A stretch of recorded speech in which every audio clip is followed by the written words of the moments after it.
Halo semuanya, kembali lagi bersama saya Johan Leonardo di Jurnal Trading ID. Jadi untuk kesempatan kali ini saya akan bahas kembali untuk update dari pergerakan XAU USD. Ya, ini adalah video mingguan. Jadi di video mingguan itu biasanya Jurnal Trading ID akan membahas secara full ya untuk forecast 1 minggu ke depannya, dan paling utama itu sebenarnya untuk Senin depan nanti. Ya, Senin depan nanti pada tanggal 11 Oktober.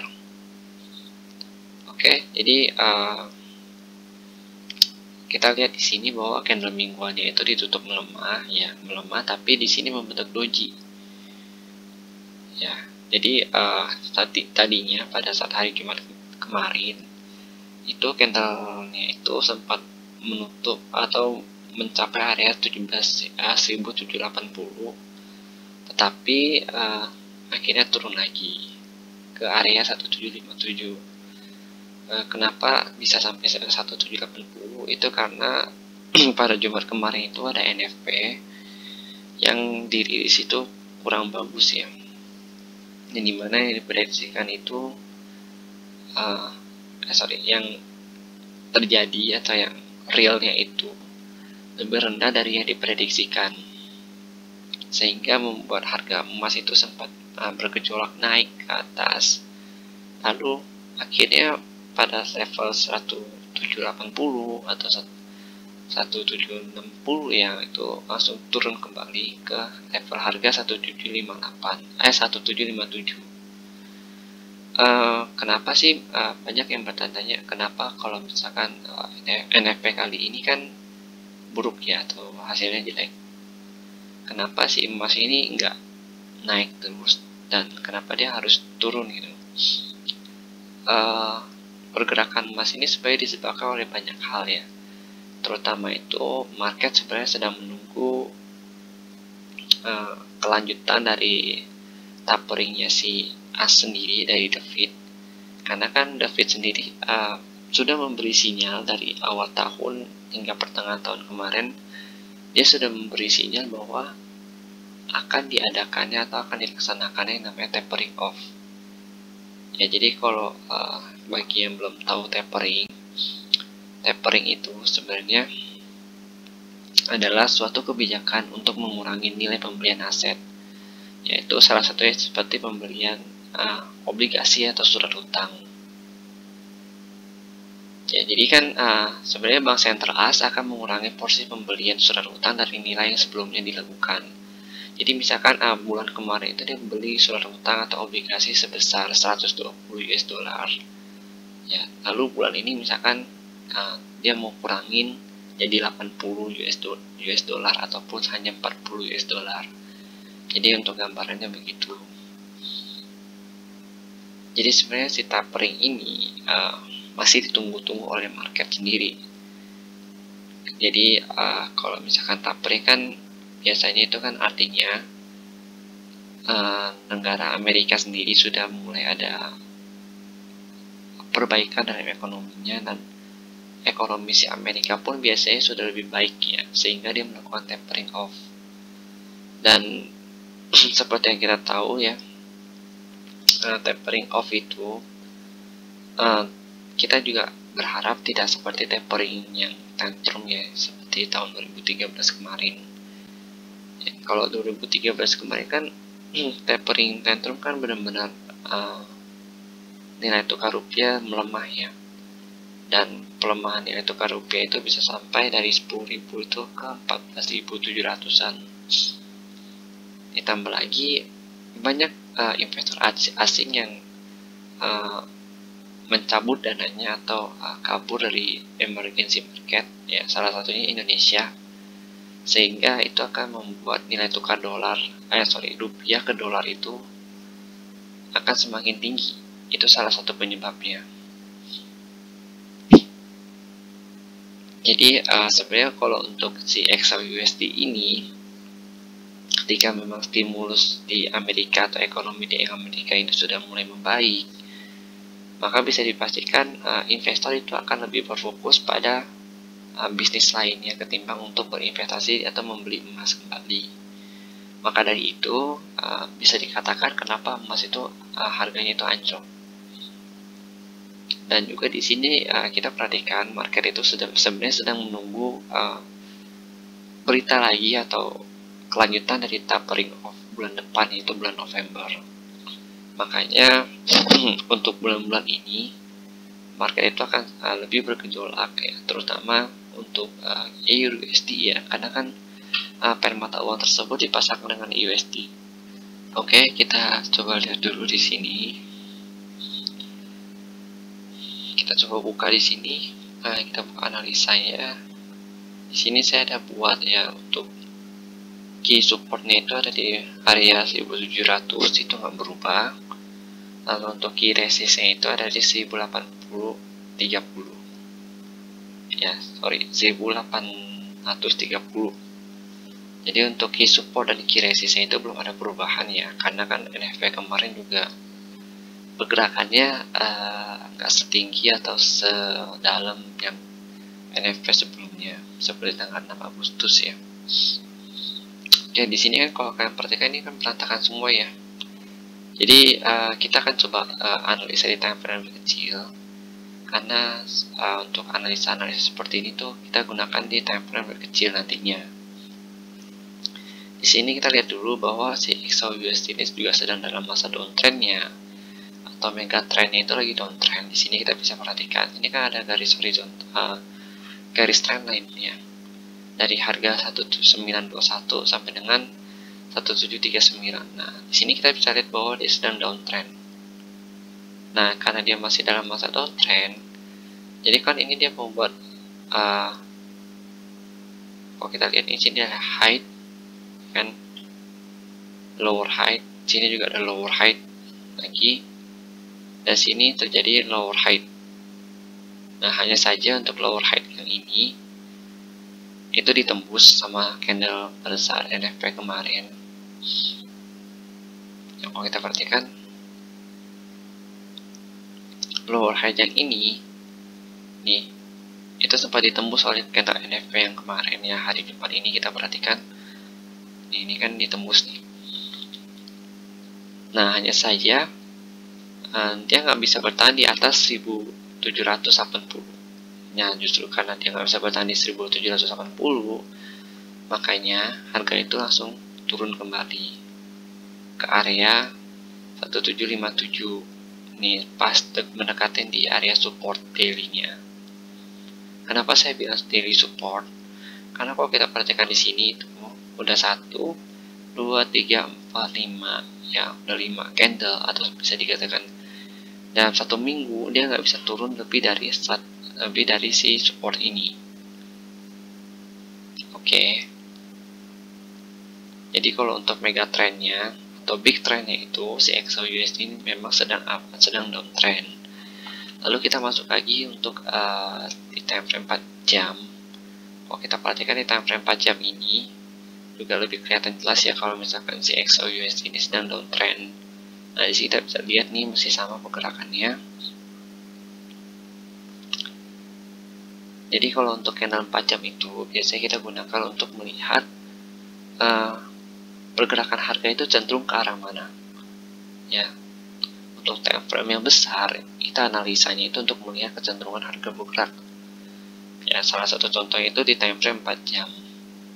Kenapa nggak di time frame yang lebih kecil? Kenapa nggak di time frame yang lebih kecil? Kan otomatis pergerakan harga lebih kelihatan ya ketimbang dengan time frame yang lebih besar. Alasannya atau paling benarnya itu karena ketika kita menggunakan time frame yang lebih besar, itu hasilnya akan berbeda. Dimana kalau kita menggunakan time frame yang lebih kecil, tapi kalau kita ingin menganalisa untuk jangka menengah ke atas ya, menengah ke atas, itu akan mempunyai banyak sekali noise di candlenya. Jadi yang saya maksud dengan noise itu adalah kayak candle yang belum jadi ya, sebenarnya belum jadi banget pergerakan harganya, tapi karena dia berada pada candle yang lebih kecil daripada candle aslinya, itu akan banyak sekali kesalahan pada saat kita mau entry. Dan biasanya itu banyak juga kesalahan pada saat dia mau breakout dan lain sebagainya. Itu banyak banget tuh yang namanya fake breakout ya. Lalu kita coba lagi lihat di candle 1 jam. Di candle 1 jam ini kita perhatikan, kan kemarin saya ada sempat upload video ya sebelum NFP kemarin, bahwa target saya itu ada di area 176 sampai dengan 179. Jadi sebenarnya bisa kita taruh di patok kali 1780 atau di 179. Tapi karena kan kemarin pergerakannya itu dia sampai 1780, maka kita taruh di sini 1780, yang menandakan bahwa pergerakan candle ini akan bergerak ketika dia sudah sampai di 1780 kembali, akan terjadi rejection jika memang si XAUUSD ini belum bisa menembusnya.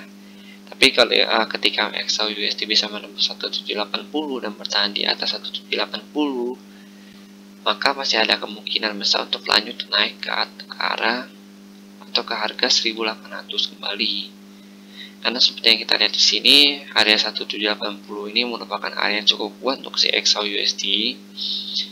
Ya, kalau kita perhatikan sini 1780 merupakan area yang cukup kuat untuk dia, karena belum bisa ditembus sama dia hingga saat ini. Bahkan NFP pun yang hasilnya baik itu belum bisa ditembus juga sama si XAUUSD. Jadi untuk yang NFP kemarin itu sesuai dengan target analisa yang sudah saya buat di sini ya. Dan dia turun kembali karena yang seperti saya bilang pada awal video tadi, si XAUUSD ini sedang dihantuin oleh efek tapering. Yang dimana kalau misalkan tapering ini benar dilaksanakan, maka pelaku pasar atau investor akan lebih optimis dan berpikiran bahwa ekonomi di Amerika itu sudah membaik, sehingga mereka akan mengurangi investasi emas dan mulai menginvestasikan uang mereka kepada sektor-sektor lain atau di perusahaan ya, pada sektor perusahaan seperti pariwisata dan lain sebagainya, pokoknya macam-macam itu. Pokoknya mereka lebih fokus untuk menjual emas dan menginvestasikan duit mereka di bidang-bidang lainnya. Dan penurunannya juga ya, ketika dia turun pun itu sesuai dengan perkiraan yang sudah kita buat di base ini, yaitu 1754 sampai 1755. Jadi dia masih bertahan di area demand yang ini ya. Yang selalu saya katakan bahwa si 1754 sampai dengan 1755 ini merupakan area demand yang cukup kuat untuk si XAUUSD sendiri. Jadi bagi yang kemarin ada open di gold ya di harga 1060-an atau 1050-an, itu saya ucapkan selamat karena sudah untung cukup banyak ya sampai ke atas ini ya, base yang sudah kita tentukan bersama pada video sebelum NFP kemarin. Dan bagi yang sell lagi di base ini dan menahan harga hingga saat ini, itu saya juga ucapkan selamat karena pergerakan si XAUUSD ini sesuai dengan yang sudah kita analisakan di Juna Trading ID. Untuk pergerakan ke depannya itu bagaimana ya? Kalau untuk pergerakan ke depannya itu, kalau dari pandangan saya dan analisa saya saat ini, si XAUUSD ini cenderung sideways sambil menunggu berita perkembangan dari The Fed mengenai NFP nantinya bagaimana. Soalnya untuk saat ini banyak investor yang juga wait and see. Bahkan Bank Amerika pun atau bank sentralnya pun, The Fed ya, sedang wait and see juga untuk perkembangan ekonomi ke depannya itu bagaimana. Jadi untuk bulan ini akan cenderung pergerakannya sideways. Untuk trend sideways-nya itu masih di dalam analisa kita. Jadi untuk analisa ini sebenarnya masih kepakai untuk mappingnya. belum ada perubahan ya, kemarin doang ada perubahan sedikit, lalu untuk saat ini belum ada perubahan lagi. Dan kita lihat dulu di candle time frame lebih kecil, yaitu time frame 30 menit. Di time frame 30 menit ini kita lihat bahwa harga gold ini tertahan di area 1755 ya, di area demand areanya nih. Ini kan demand areanya, ini supply areanya yang cukup kuat selama ini. Bahkan hasil NFP yang jelek pun atau yang buruk pun belum bisa membawa emas ini terbang dan menembus 1780 ini, dan malah membuat si gold ini turun kembali ke area demandnya yang paling rendah, yaitu di 1757. 1755.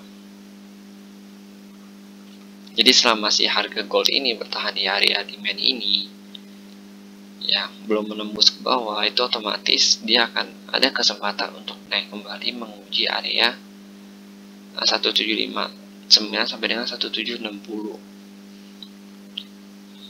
Karena kan kita perhatikan juga sebelum NFP kan dia sideways di situ-situ aja ya. Nih, daerah sini sideways-nya, sideways sebelum dia benar-benar candle itu menembus ke atas ya. Jadi target kita kalau misalkan market sideways lagi untuk Senin depan ya, atau minggu depan, itu ada di 1759 sampai dengan 1760 untuk target paling tingginya ya. Jadi kalau untuk yang terendahnya itu ada di 1754 sampai dengan 1755. Dan next target dia ketika dia bisa menembus 1760 kembali, maka targetnya itu ada di 1762 ya, dan begitu seterusnya. Kalau dia berhasil menembus 1762 dan bertahan di atasnya, berarti targetnya itu ada di 1767 sampai dengan 1769, dengan target tertingginya itu di 1766 sampai dengan 1780 ya. Jadi kalian sebenarnya bisa ikutin base ini, dan juga base ini kan setiap base ini sudah saya angkain ya. Jadi kalian tinggal ketik aja di trading view, baik itu kotaknya atau apa, nanti untuk angka yang kalian import sesuai dengan yang di sini juga boleh. Dan kalau misalkan ada yang mau minta mappingnya, silahkan komen ini kolom komentar, nanti akan saya kirimkan untuk mappingnya. Dan untuk hasil tapering nantinya akan kita bahas lebih lanjut lagi di channel Telegram Juna Trading ID. Jadi kalau yang bagi yang belum join channel Telegram Juna Trading ID ya, jadi silahkan join. Nanti linknya saya taruh di deskripsi video. Di situ kita akan bahas untuk mengenai trading, tentang perkembangan market, lalu update berita, dan lain sebagainya. Dan juga terkadang ada teman-teman Juna Trading ID yang bantu untuk menjawab pertanyaan-pertanyaan yang ada. Oke, jadi mungkin segitu dulu untuk analisa dari XAUUSD ini. Intinya XAUUSD ini sedang dalam masa downtrendnya, dan belum ada tanda-tanda untuk berbalik arah atau reversal ke uptrend secara garis besarnya ya. Tetapi kalau kita main di time frame yang lebih kecil atau time frame yang seperti yang 1 jam dan juga 30 menit, maka kita bisa lihat bahwa XAUUSD ini cenderung sideways. Makanya perlu kita perhatikan level-level tersebut sebelum harga mulai menembus level-level yang sudah saya tandakan di sini. Oke, mungkin kalau untuk analisanya cukup sekian dulu. Dan jika memang ada yang salah ya, misalkan saya ada yang salah dalam analisanya atau memang ada yang kurang, silakan kalian komen di kolom komentar, karena bagi saya pendapat kalian dan juga suara kalian itu sangat berguna dalam perkembangan channel Juna Trading ID selama ini. Dan sebisa mungkin saya juga menjawab dari semua pertanyaan-pertanyaan kalian yang ada. Dan saya juga sangat berterima kasih karena sudah mensupport channel ini hingga saat ini. Oke, jika kalian merasa video ini berguna untuk teman atau keluarga dan saudara kalian, silahkan di-share video ini kepada mereka, dan jangan lupa untuk di-like dan juga subscribe channel YouTube Juna Trading ID, supaya saya bisa lebih semangat lagi dalam membuat video analisa seperti ini dan Semoga informasi yang ada pada channel Juna Trading ID ini selalu akurat dan bisa selalu terjaga untuk kualitasnya. Oke, terima kasih dan sampai jumpa pada video berikutnya.